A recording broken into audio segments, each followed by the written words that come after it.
22 minutos, nos acompaña hoy Soraya Álamo, ella es abogada del despacho Ramos y Álamo. Bienvenida, Soraya, ¿cómo estás? Muchas gracias, Juli, muy bien.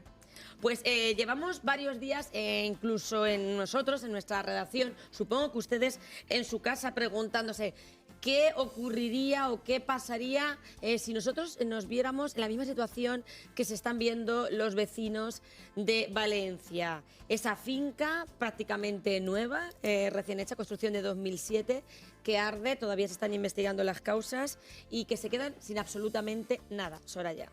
La verdad es que es una situación desastrosa y muy difícil la que están viviendo esas familias allí, pero bueno, lo que tenemos que tener... ¿Qué es lo primero que tenemos que hacer, los pasos que tenemos que dar? Sí, en primer lugar, tenemos que ver que nuestro seguro de hogar esté incluido el incendio, porque no todos los seguros de hogar que habrá ardido seguramente, porque no lo vamos a encontrar en sí, ningún bueno, pero sitio. Normalmente sabemos cuál es la compañía que lleva nuestro seguro. Deberíamos hacer esa llamada a la compañía. Efectivamente. En realidad el plazo para cada vez que tenemos un siniestro en el hogar, un incendio, como pudiera ser en este caso, tenemos un plazo de 7 días para comunicarle a nuestra aseguradora que se ha producido ese siniestro, para que se inicien los trámites. O sea, comunicaríamos primero a la aseguradora que nosotros hemos tenido un incendio en nuestra casa. Correcto. ¿Deberíamos de tener claro qué nos entra en ese seguro? Porque yo estoy segura que, nunca mejor dicho, valga la redundancia, que la mayoría de las veces muchos desconocemos lo que aseguramos en una vivienda. Soraya. Efectivamente. De hecho, hay muchos seguros de hogar que ni siquiera viene incluido el incendio. El incendio es una cobertura que se incluye o no se incluye. ¿Eso va aparte? Sí. Cierto es que casi todas las aseguradoras entienden que es una de las coberturas más importantes, igual que la que puede ser la de robo, y están incluidas, pero no es una obligación. El tener un seguro de hogar puede ser que no vaya incluida esta cobertura de incendio. O sea, que yo creo que este es un buen ejercicio que debemos de hacer todos. Deberíamos de coger nuestra póliza de seguros de la vivienda, revisarla, y a lo mejor no tenemos asegurada ese epígrafe que pone en caso de incendio. Si no es así, deberíamos de asegurarlo, porque tampoco nos va a subir mucho más la póliza. Entiendo que no, depende también las coberturas que metamos dentro de ese incendio. Y cuando nosotros metemos coberturas, que ahí es donde está también la letra pequeña, ¿qué ocurre? A ver, normalmente los seguros de incendio nunca están incluidos ciertos valores. Además lo dice la norma, la ley del contrato de seguros, que son el dinero, el efectivo que tengamos en casa, que podamos tener en casa, las joyas y las obras de arte. Con lo cual, si nosotros queremos que esos bienes estén protegidos en caso de incendio, debemos meterlos dentro de la póliza de seguro y comunicárselo a la aseguradora. O sea, deberíamos hacer un epígrafe aparte en el que se incluirían, pues, joyas, has dicho, obras de arte... Y efectivo. O sea, eso también estaría aparte. Correcto. Cuando nosotros hacemos un cálculo de lo que tenemos en casa, ¿debemos hacer el cálculo exacto de lo que tenemos dentro? Ahí entiendo que estás hablando del continente, porque el seguro de hogar es el contenido y el continente. El continente, digamos que es el edificio, lo que es la casa. Y el contenido es todos los bienes que tenemos dentro de la casa. Sí que tenemos que hacer ese ejercicio, pero bien es verdad que la mayoría hacemos una estimación, normalmente por debajo de la realidad, con el fin de ahorrarnos algo de dinero en esa póliza. Es decir, que nosotros mismos caemos en nuestro propio error. Correcto. Pensamos que poniendo menos cantidad asegurada vamos a pagar menos seguro, pero claro, en el caso de que tengamos una desgracia o una tragedia como la que ha ocurrido en Valencia, ni Dios quiera, pues al final no nos va a cubrir prácticamente Efectivamente, nada. El límite máximo va a ser ese que nosotros hayamos asegurado. La conclusión es que al final esto siempre pasa. Los seguros al final siempre salen más bien beneficiados. El teléfono está abierto, 925 28 37 91 660 37 39 30. Si ustedes prefieren mandarnos un WhatsApp y nos preguntan, le preguntan a Soraya, pues yo tengo un seguro hecho de esta manera. Cada año los seguros van cambiando. Nosotros deberíamos también actualizar nuestro seguro. Es un ejercicio que no solemos hacer. Nosotros nos quedamos con el seguro primero que hemos hecho y se va renovando anualmente. Pero sí es verdad que si nuestra situación o la de nuestros bienes ha sufrido algún tipo de modificación, deberíamos comunicárselo al seguro para que se ajustase a la realidad. Vamos a ir repasando, Soraya. Lo primero de todo, nos ha ocurrido una tragedia en nuestra casa, un incendio. Estamos hablando de la situación similar a la que ha pasado en Valencia. Hacemos esa llamada a nuestro seguro, repasamos lo que tenemos en ese seguro. Casi siempre nos vamos a encontrar que en esa letra pequeña que no hemos metido la mayoría de las cosas que deberíamos haber metido. Es decir, que esto sí que tenemos que intentar hacerlo como ejercicio para el próximo próximo seguro o si debemos de cambiarlo, meter el máximo de cosas para que estén aseguradas. Exactamente. Hablabas también de mirar el epígrafe de que esté asegurada en el caso de incendio. Y luego esa letra pequeña de lo que no entra normalmente, que son las joyas, los cuadros y el dinero. Ahora mismo estas personas seguramente tendrían su hipoteca prácticamente empezando a pagar, porque si empezaron a pagar en el 2007, lo primero que pagan son intereses, es decir, que poco creo que hubieran pagado. Sí, bueno, en el caso de las hipotecas es un negocio jurídico totalmente distinto y ellos van a tener que seguir pagando esa hipoteca. ¿Qué pasa? Que la mayoría de los casos... van a tener que ir pagando la hipoteca tal cual. Tal cual, salvo que los bancos hagan algún tipo de carencia, pues bueno, pues dado la situación... Pero eso tendría que ser el banco. O sea, eso sería una negociación con el banco, independiente. Cada una con el suyo. Efectivamente. Lo que es pero normal... Es tan injusto. Totalmente. Lo que es normal es que los bancos, cuando hacen un crédito hipotecario, solicitan que ellos sean el beneficiario en caso de que la vivienda, bueno, pues le pase algo que se destruya. ¿Eso también tendríamos que verlo en nuestra hipoteca? Sí, sí. De todas ¿Deberíamos formas, de analizar eso? Sí, mirar la letra pueden estar pequeña? como beneficiarios de esas indemnizaciones que les pudieran corresponder. ¿Y eso es lo normal cuando firmas una hipoteca o eso hay que modificarlo? Sí, de hecho, tanto la ley del contrato de seguro admite que los acreedores sean indemnizados con el propio seguro. O sea, en el caso de que ocurriese un incendio, ¿sería el banco el que tendría que hacerse cargo? No, en el caso de que hubiese un incendio y el seguro nos cubriese una cantidad de dinero... Exactamente, el seguro indemnizaría al banco en la parte que le correspondiese y si de esa indemnización sobrase algún tipo de cantidad, esa es la que revertiría en el propietario. El dinero se lo quedaría al banco. Salvo que sobre algo, sí. O sea, y con eso la hipoteca quedaría cerrada, claro. La hipoteca quedaría cerrada, tú estarías libre de deudas, en teoría. Estarías sin casa y libre de deudas, sí. Eso en el caso de que el banco estuviese constase como que él asume ese riesgo. Sí, en el caso de que no constase. Pero que no tiene por qué ser así, que a lo mejor revisamos hipotecas y nos damos cuenta de que no es así. Efectivamente, puede ser que no aparezcan como beneficiario. Que eso también puede pasar. Puede pasar, pero lo normal es que el banco siempre solicite ser él el beneficiario de este tipo de siniestros y obligue. Mucha gente en Valencia ahora, de momento no sabe si va a poder tener una casa donde vivir. Sabemos que les han habilitado unas viviendas durante un tiempo, pero claro, eso seguramente que será puntual, que es lo que ocurriría en cualquier comunidad autónoma. Después ellos tendrían que incluso asumir el pago de esas viviendas, que podría sumarse al pago de la hipoteca de su casa.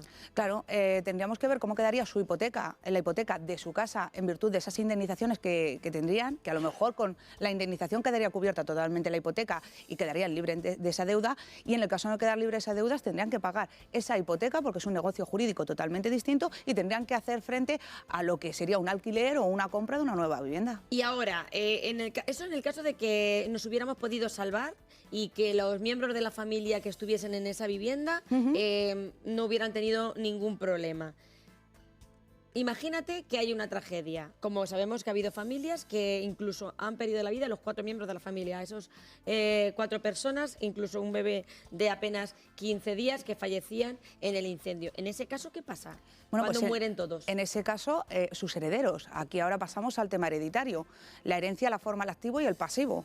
El activo son los bienes que tenemos y el activo son las deudas. Si hay hipoteca, será pasivo. Y será una deuda que... O sea, eso pasaría a los herederos. Sí. Lo que pasa es que luego los herederos pueden renunciar a esa herencia si no la quisieran. Pero que les quedaría la deuda. Sí. Les quedaría la deuda de la hipoteca en el caso de que no hubiese... se han fallecido los 4 miembros de la familia, porque es que esto es una situación real. Seguramente que habría que buscar quiénes son los herederos de esos 2 progenitores de esos pequeños y a ellos tendrían que seguramente renunciar porque se encontrarían con una deuda, sabemos. También son herederos del seguro, tampoco sabemos hasta dónde llegaría la indemnización del seguro. O sea, que cuando contratamos un seguro, ¿sabemos lo que contratamos? ¿Qué tipos de seguros nos recomiendas tú? Porque yo creo que a veces hacemos seguros de vivienda pues intentando salvar la hipoteca porque te obligan y luego nos olvidamos de las consecuencias que puedan venir. Sí, yo creo que los seguros de hogar al final es lo más importante, es decir, porque no solo este tipo de tragedias, sino ahora estamos viviendo muchas veces las danas, que se llevan por delante todo lo que llevan. Creo que es importante tener un seguro en el que quede bien asegurado lo que es la vivienda en sí, es decir, lo que es el continente, pero también el contenido, porque el contenido le damos muy poco valor. y al final lo que tenemos dentro de nuestra casa tiene mucho valor y cada vez vamos sumando más cosas porque el día a día va haciendo que sumemos más cosas. Entonces creo que hay que estar muy pendiente de esas coberturas. O sea, hacer un inventario real de todas las cosas que tenemos en casa, aunque pensemos que no tienen un valor excesivo económico, pero luego después es que nos vamos a encontrar sin absolutamente nada. Sí, sí, muchas veces ni una silla para sentarse. Decimos, bueno, pues continente, pues 10.000 euros por poner algo, pero si nos ponemos a hacer, como dices bien, un inventario con 10.000 euros seguramente nos llegaría a la mitad de lo que tenemos en nuestras casas. Totalmente, Soraya. Más cosas. El otro día nos decía el presidente del Colegio de Arquitectos de Toledo que claro, que al final el último responsable en el caso de una situación como la que ha ocurrido en Valencia, la firma que aparece es la del arquitecto, porque la constructora aquí se ha lavado las manos. De hecho, sabemos que la constructora quebró y no sabemos nada más.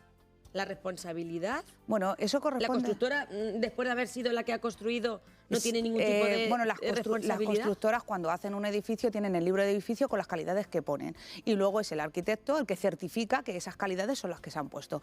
Aquí, bueno, parece ser que había un material como que la constructora entrega ese material con unas características determinadas, el arquitecto es como el superior que da el visto bueno y entonces ya la constructora desaparece responsablemente en ese caso. No por defectos constructivos, si hay defectos constructivos es la constructora, pero si las calidades que ha puesto están visadas y aceptadas por el arquitecto, que es el final es el que firma, y conforme a la norma, ahí poco podemos decir. O sea, que si hubiera que reclamar a alguien, es el arquitecto. Al arquitecto. O sea, entiendo que debería ser el arquitecto. No tiene nada que ver. Lo que pasa es que, bueno, habrá que ver si efectivamente los materiales constructivos que se usaron eran conforme a la normativa de aquel momento en el que se construyeron o no. Pero qué fuerte.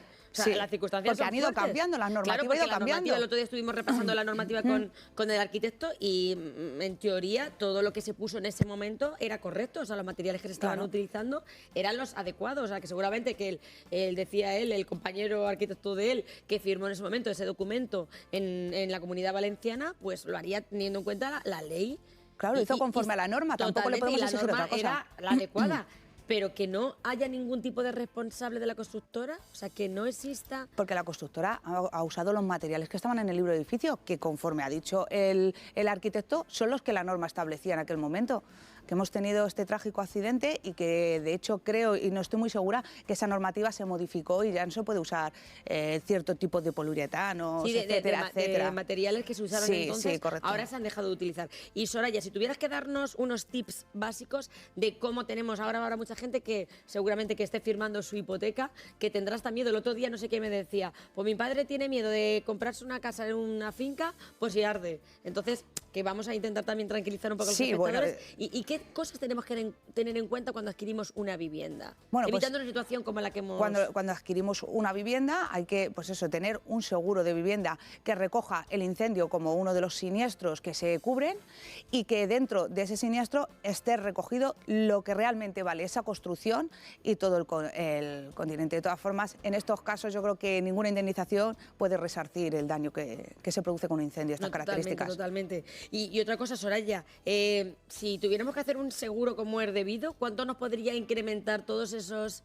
pequeñas letras que habrá añadiendo la joya? Bueno, al final no te podría decir el número. Vamos a poner realmente no los 10.000, sino vamos a poner los 50.000 o los 30.000, lo que cada uno se gaste en sus muebles. Tener un seguro debajo de la almohada, como aquel que dice, y poder descansar tranquilos. Bueno, ¿cuánto tendríamos que gastarnos? Pues no te puedo decir ahora mismo exactamente cuándo, pero los seguros se mueven por probabilidad y por el coste que les supondría a ellos. O sea, que habría que ir a una aseguradora, a un corredor de seguro. Pero la pregunta es, y yo creo que la afirmación es que ningún seguro va a cubrir nunca lo que realmente nosotros tenemos asegurado. Correcto. Es decir, que siempre seguirán siendo beneficiarios los seguros. Normalmente sí. Bueno, pues Soraya, muchísimas gracias. Ya hablaremos de más temas porque nos importan muchos estos temas. Queda pendiente hablar un día de las jubilaciones, de las pensiones y todas esas cosas, que yo sé que muchos castellano-manchegos están interesados en ello. Gracias. Soraya Álamo, abogada del despacho Ramos y Álamo. Un placer.